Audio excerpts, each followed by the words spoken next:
శ్రీ మహాగణాధిపతయే నమః. శ్రీ మహాసరస్వత్యై నమః. శ్రీ గురుభ్యో నమః. 2026వ సంవత్సరంలో ఫిబ్రవరి మాసంలో గ్రహస్థితి ఎలా ఉంది అనే విషయాన్ని మనము ప్రధానంగా చూసినట్టయితే, సూర్యుడు 12వ తారీఖు వరకు మకర రాశిలో సంచరిస్తున్నాడు. 12 తర్వాత కుంభరాశిలోకి ప్రవేశిస్తున్నాడు. కుజుడు 23వ తారీఖు వరకు మకర రాశిలో సంచరిస్తున్నాడు. 23 నుండి కుంభరాశిలో ప్రవేశించి మాసాంతం వరకు కూడాను కుంభరాశిలో ఉంటున్నాడు. బుధుడు 3వ తారీఖు వరకు మకర రాశిలో ఉన్నాడు. 3 నుండి కుంభరాశిలోకి ప్రవేశిస్తున్నాడు. గురువు మిథున రాశిలో సంచరిస్తున్నాడు. శుక్రుడు 5వ తారీఖు వరకు మకరంలో, 5 నుండి కుంభంలోకి ప్రవేశిస్తున్నాడు. శని మీనరాశిలో సంచరిస్తున్నాడు. రాహువు కుంభరాశిలో సంచరిస్తున్నాడు. కేతువు సింహరాశిలో సంచరిస్తున్నారు. ఈ విధంగా ఫిబ్రవరి మాసంలో ముఖ్యమైనటువంటి ఈ 8 గ్రహాల యొక్క స్థితి ఉంది. ఈ సంచారం మూలకంగా ఫలితాలు ఎలా ఉంటాయి అనేటువంటి విషయాన్ని మనము తెలుసుకుందాము. ధనుస్సు రాశి వారికి 2026వ సంవత్సరము ఫిబ్రవరి మాసంలో గోచార ఫలితాలు ఎలా ఉన్నాయో తెలుసుకుందాం. ముఖ్యంగా గురువు యొక్క అనుకూలత ఈ మాసంలో ఉంది. 7వ స్థానంలో సంచరిస్తున్నాడు రాశ్యాధిపతి. అయితే శని అర్ధాష్టమ స్థానంలో ఉన్నాడు, ప్రతికూలంగా ఉన్నాడు. రాహు అనుకూలంగా ఉన్నాడు. మిగతా మాసవారీ ఫలితాలపై ప్రభావాన్ని చూపించేటువంటి గ్రహాలు కూడాను కొంత అనుకూలము, కొంత ప్రతికూలతతో ఉన్నాయి. కాబట్టి ఓవరాల్గా మనం చూసినట్టయితే ఈ గ్రహస్థితి మూలకంగా మీరు కఠినమైనటువంటి నిర్ణయాలను తీసుకోకూడదు. ఆచితూచి ఆలోచించి 1కి 4 సార్లు ఆ పని గురించి, ఆ విషయం గురించి విశ్లేషించి సాధ్యాసాధ్యాలను ఆలోచించి నిర్ణయాలు తీసుకోవడం చాలా మంచిది. ముఖ్యంగా గురు ప్రభావం పాజిటివ్గా ఉన్నప్పటికీ శని రాహువుల మూలకంగా నిర్ణయాలలో జాగ్రత్త మట్టుకు చాలా అవసరము. శని ప్రతికూలంగా ఉన్నాడు, రాహు అనుకూలంగానే ఉన్నాడు, కుంభరాశిలో సంచరిస్తున్నాడు. ఇక ఉద్యోగంలో కొంత బాధ్యతలు పెరుగుతాయి. తద్వారా మీరు ఒక ప్రెషర్ ఫీల్ అవుతారు. అంటే ఒక మానసికమైనటువంటి ఒత్తిడికి గురయ్యేటువంటి అవకాశాలు ఉన్నాయి. కీలకమైనటువంటి పనులు మీకు అప్పజెప్తారు ఆఫీసు లోపల. అది ఒక బాధ్యతగా మీరు స్వీకరిస్తారు. కానీ వాటిని పూర్తి చేయడంలో కొంత ఆలస్యము జరిగేటువంటి అవకాశాలు ఉన్నాయి. తద్వారా కొంత మీరు డిసప్పాయింట్మెంట్కు గురయ్యేటువంటి అవకాశాలు కూడాను ఒక పక్కన కనబడుతున్నాయి. ఇక వ్యాపారులకు వ్యాపారము చేతిలో ఉన్నటువంటి వ్యాపారం మట్టుకు మీకు బాగానే కొనసాగుతుంది. అయితే ముఖ్యంగా ఈ మాసంలో ఏంటంటే ధనుస్సు రాశి జాతకులకు, వ్యాపారస్తులకు కాంపిటీటర్స్ పెరుగుతారు. మీరు ఏ వ్యాపారంలో ఉన్నప్పటికీ మీకు కాంపిటీటర్స్ మూలకంగా పక్కన మీరు కొంత తగ్గించి అమ్మవలసినటువంటి ఒక స్థితి ఏర్పడుతుంది. తద్వారా మీరు ముందు పొందినట్టుగా ఈ మాసంలో లాభాలను పొందలేరు.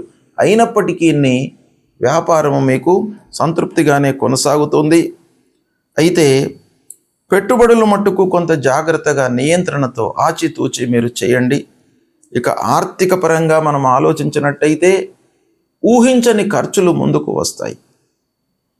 ఇల్లు మరమ్మతుల మూలకంగా కానివ్వండి, వాహనముల రిపేర్ల మూలకంగా కానివ్వండి, ఫైన్స్ ఇలాంటివి అనూహ్యంగా మీకు ముందుకు రావడం మూలకంగా కొంత ఆర్థికమైనటువంటి స్థితి ఒక అస్థిరతకు గురయ్యేటువంటి అవకాశము ఉంది. ఇకపోతే ప్రత్యేకంగా ప్రయాణాలలో మీరు కొంత జాగ్రత్తలు తీసుకోవడం మంచిది. అయితే ప్రయాణాలు మీకు కలిసి వస్తాయి, కానీ ప్రయాణాల మూలకంగా ఖర్చులు కూడాను ఒక పక్కన గోచరిస్తున్నాయి. ఇక కుటుంబంలో భార్య పిల్లలతో, కుటుంబ పెద్దలతో సంతృప్తిగా ఉంటారు. కుటుంబ విషయంలో మీరు జాగ్రత్త పడవలసినటువంటి విషయం ఏంటంటే సర్దుబాటు ధోరణి అనేటువంటిది మీకు బాగా అవసరం. పిల్లలతో కానివ్వండి, భార్యతో కానివ్వండి, కుటుంబ పెద్దలతో కానివ్వండి, కొంత ఫ్లెక్సిబుల్గా, సర్దుబాటుతో మీకు ఉన్నటువంటి అవగాహనను కంప్లీట్గా ఎక్స్ప్లెయిన్ చేస్తూ వాళ్ళ మనసులో ఉన్నటువంటి భావనను కూడాను మీరు విని అందరికీ అనుకూలంగా ఉండడము మీకు ఒక మానసికమైనటువంటి సంతృప్తిని ఇస్తుంది. పెద్దల యొక్క ఆరోగ్య విషయంలో శ్రద్ధ చూపాలి. ఆస్తి విషయాల లోపల కూడాను మీరు చాలా జాగ్రత్తగా ఉండాలి. అంటే ఆస్తి పంపకాలు కానివ్వండి, ఆస్తులను కొనుగోలు చేసేటప్పుడు కానివ్వండి, అమ్మేటప్పుడు కానివ్వండి, ఈ విషయాలలో మీరు చాలా జాగ్రత్తగా ఉండాలి. డాక్యుమెంటేషన్ పరమైనటువంటి ఇబ్బందులు రాకుండా మీరు ప్రత్యేకంగా చూసుకోవాలి. ఇకపోతే మాటలను నియంత్రించుకోవడం చాలా అవసరం. దురుసుగా మాట్లాడడం మూలకంగా కొన్ని పనులు చెడేటువంటి అవకాశాలు కనబడుతున్నాయి ఈ మాసంలో. దాన్ని మీరు కొంత నియంత్రణ లోపల పెట్టుకోండి. ఇకపోతే ఆరోగ్యం విషయం లోపల మీరు జాగ్రత్తలు తీసుకోవాలి. ఒకటి ముఖ్యంగా ఆహారం నియమంతో ఉండాలి. అన్నీ ఏది అంటే అది తినకుండా మీరు చాలా జాగ్రత్తగా ఉండడము ఈ మాసంలో చాలా అవసరము. కాకపోతే విద్యార్థులు మటుకు కొంత కాన్సన్ట్రేషన్తో ఉన్నట్టయితే మీరు సత్ఫలితాలను పొందుతారు. విద్యార్థులు రాణించే అవకాశం బాగా కనబడుతుంది. ఇక కాంపిటేటివ్ ఎగ్జామ్స్లో మీరు మంచి ఫలితాలను పొందుతారు. కోర్టు వ్యవహారము లోపల కొంత ఆలస్యము గోచరిస్తోంది. ఖర్చుతో కూడుకున్నటువంటిది. అనవసరంగా మనం కోర్టు చుట్టూ తిరగడము, అయినప్పటికీ మనకు అనుకూల ఫలితం ఉండకపోవడము, చాలా ఆలస్యంగా మనకు అనుకూల ఫలితం రావడం అనేటువంటిది కనబడుతుంది. ఇక ప్రభుత్వ పనులు కొంత నెమ్మదిగా కొనసాగుతాయి. ఇకపోతే సాహిత్యము, కళలు, సంగీతము, సాఫ్ట్వేర్ రంగంలో ఉన్నటువంటి వారికి, మీడియా రంగంలో ఉన్నటువంటి వారికి, సృజనాత్మకమైనటువంటి కళల్లో ఉన్నటువంటి వారికి అందరికీ కూడాను ఒక కొత్త అవకాశము లభిస్తుంది ఈ మాసం లోపల. ఇకపోతే ముఖ్యమైనటువంటి వస్తువులు, భూమి, వాహనాలు, విలువైనటువంటి ఆభరణాలు కొనేటువంటి విషయము మనసు లోపల ఉన్నప్పటికీ ఏదో కారణంతో ఆర్థికపరమైనటువంటి ఇబ్బందులతో రావాల్సినటువంటి డబ్బు చేతికి అందకపోవడం మూలకంగా కొంత వాయిదా పడేటువంటి అవకాశం కనబడుతుంది. పిల్లల విషయం లోపల మీరు జాగ్రత్త తీసుకోవాలి. వాళ్ళ యొక్క చదువు, సెటిల్మెంటు, ఉద్యోగము, పెళ్ళి ఇలాంటి విషయాలలో మీరు కొంత జాగ్రత్తలు తీసుకున్నట్టయితే మంచి స్థితి లోపల వాళ్ళను నిలిపేటువంటి అవకాశం కనబడుతుంది. బంధువులు, స్నేహితులు, ఆత్మీయుల యొక్క సహాయ సహకారాలు మీకు ఈ మాసంలో లభిస్తాయి. మొత్తం మీద ధనుస్సు రాశి వారికి ఫిబ్రవరిలో 4వ వారం బాగా కలిసి వస్తుంది. అంటే ఎండింగ్ లోపల మీకు చాలా మంచి ఫలితాలు కనబడుతున్నాయి. ముఖ్యంగా ఏంటంటే చతుర్థ స్థానంలో శనైశ్వరుడు ఉన్నప్పుడు మీరు జీవితంలో కొన్ని పాఠాలను నేర్చుకుంటారు. వాటిని మీరు జీవితంలో అన్వయిస్తూ ముందుకు వెళ్తారు. తద్వారా కూడాను మీకు కొన్ని మంచి ఫలితాలు కలిగేటువంటి అవకాశాలు ఉన్నాయి. కాబట్టి ధైర్యము, సహనము, సాహసము ఇవి చాలా అవసరము ధనుస్సు రాశి వారికి ఈ మాసంలో. వీటిని కొంత మీరు ధైర్యంతో మీరు స్టెప్స్ వేయాలి. కానీ ధైర్యంతో పాటు కూడా కొంత ఓపిక కూడా ఉండాలి. తర్వాత కొంత శక్తిని కూడాను మీరు జోడించి స్టెప్స్ తీసుకున్నట్టయితే చాలా విషయాల్లో సత్ఫలితాలను పొందే అవకాశాలు ఉన్నాయి. ఉపయోగించుకోండి. గ్రహస్థితి ప్రతికూలంగా ఉన్నప్పుడు మనము ఏం చేయాలి అనేటువంటిది చాలా ముఖ్యమైనటువంటి ప్రశ్న మీకు. ఆ గ్రహాలను అనుగ్రహం చేసుకోవడానికై భగవంతుణ్ణి ఆరాధించడం అనేటువంటిది చాలా ముఖ్యమైనటువంటి విషయం. ప్రధానంగా చూసినట్టయితే సూర్యుడు 3, 6, 10, 11 స్థానాలలో సంచరిస్తున్నటువంటి సమయంలో శుభ ఫలితాలను ఇస్తాడు. మిగతా స్థానాలలో ప్రతికూలమైనటువంటి ఫలితాలను ఇస్తాడు. కనుక సూర్యభగవానుడు ప్రతికూలంగా ఉన్నప్పుడు సూర్యుని యొక్క ఆరాధన చేయండి.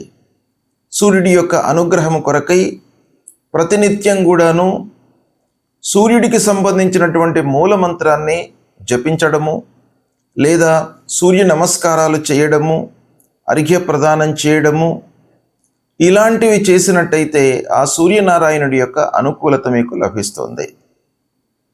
ఇక కుజుడు ముఖ్యమైనటువంటి గ్రహము. కుజుడి మూలకంగా మన లోపల ఒక యాక్టివిటీస్ అనేటువంటివి చాలా పెరుగుతూ ఉంటాయి.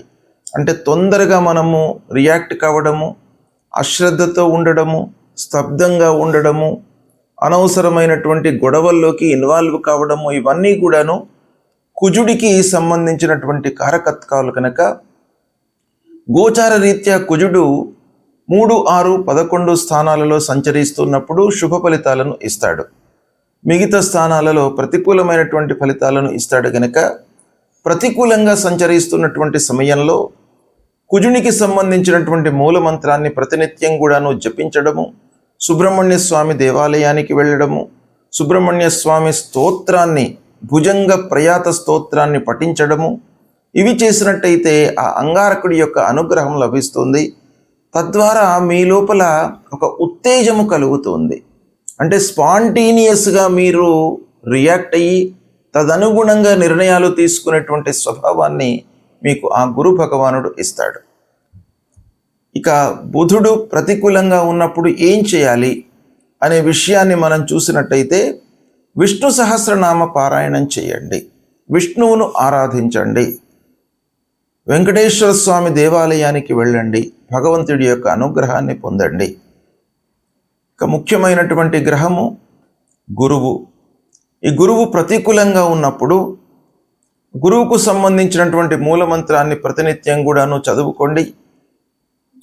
2, 5, 7, 9, 11 స్థానాలలో శుభ ఫలితాలను ఇస్తాడు.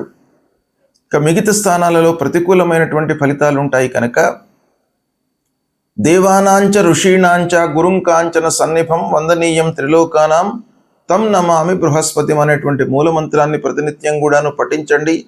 దత్తాత్రేయ స్వామిని కొలవండి, దక్షిణామూర్తి స్తోత్ర పారాయణాన్ని చేయండి.